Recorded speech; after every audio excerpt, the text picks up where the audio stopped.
So Nekit20874 has asked, will I be able to choose between Crusader and Arabic factions? One thing we wanted to do is keep the sort of differences between the factions and the faction system very similar to the original game. So all players will be able to choose between either Arabic or Crusader troops. They'll be able to have both troops in one fight. So you'll be able to recruit Arabic troops to the mercenary camp and Crusader troops to the barracks. The main difference will be if you pick a Crusader Lord, your castle will look, European in its stylings. If you pick an Arabic Lord, you'll have Arabic style sort of, towers, walls, gatehouses, and that kind of thing. So the difference will be mainly visual, and everyone will have access to both sort of faction troops. So Conga Norther has asked, if Crusader 2 has to be purchased through Steam, does this mean we'll have to be connected to the internet to play single player? And the answer is absolutely not. Crusader 2 will require Steam to activate, but once the game's activated, you can set Steam to offline mode and play the single player campaign or the skirmish mode as much as you want. The game won't require an always-on connection like the new SimCity or Diablo 3. We know that one of the best things about the original game is being able to just play offline skirmish mode for hours against loads of AI opponents, so you'll be able to do the exact same thing with Crusader 2. So Destroyer 120296 has asked, will Havoc physics and ragdoll effects be used in the game? The answer is yes, they will.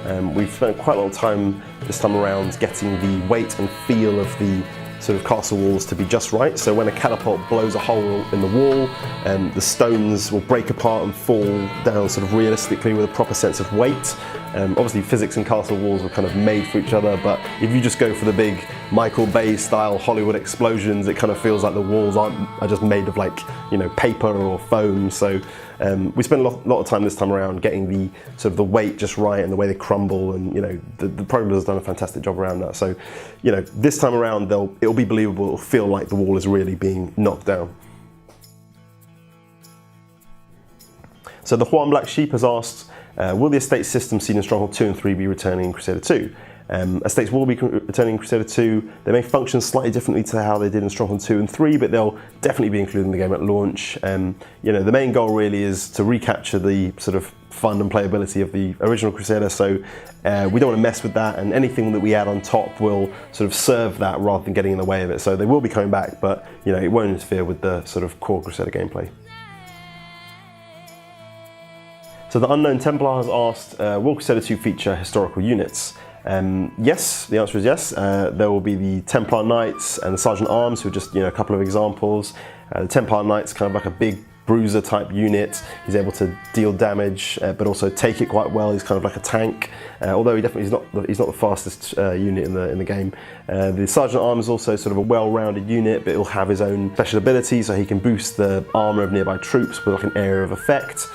So yeah, there will be historical units, and they'll each be quite unique to use and have their own sort of tactics on the battlefield. So Max Logan 93 has asked, will it be possible to heal damaged units? And the answer is yes. For the first time in a Stronghold game, you'll be able to heal units. Whether you're playing as a Crusader or an Arabic Lord, you can heal units one by one using the Arabic healer. So he won't have an area of effect ability, it will be an individual heal. So you can't just send like 3 healers in a big army and just make them invincible.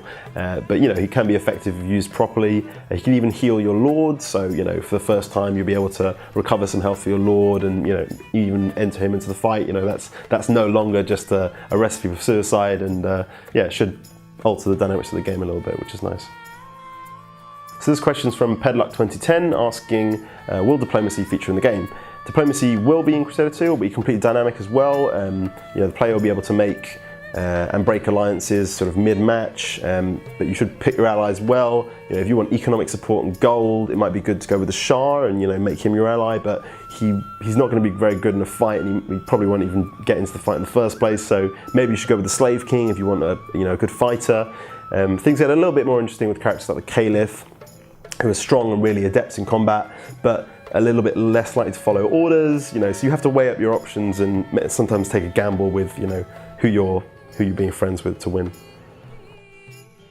So Blasteron has asked us, why did your office choose to go with Cisco instead of Avaya phones or even Siemens phones? Now, of course, he or she is talking about our office phones. I don't even know why we have these things. We do our communication on email, Skype, or just by leaning over and talking to each other. So the answer is, I don't know why I had these anyway. I barely use the thing, so I don't know.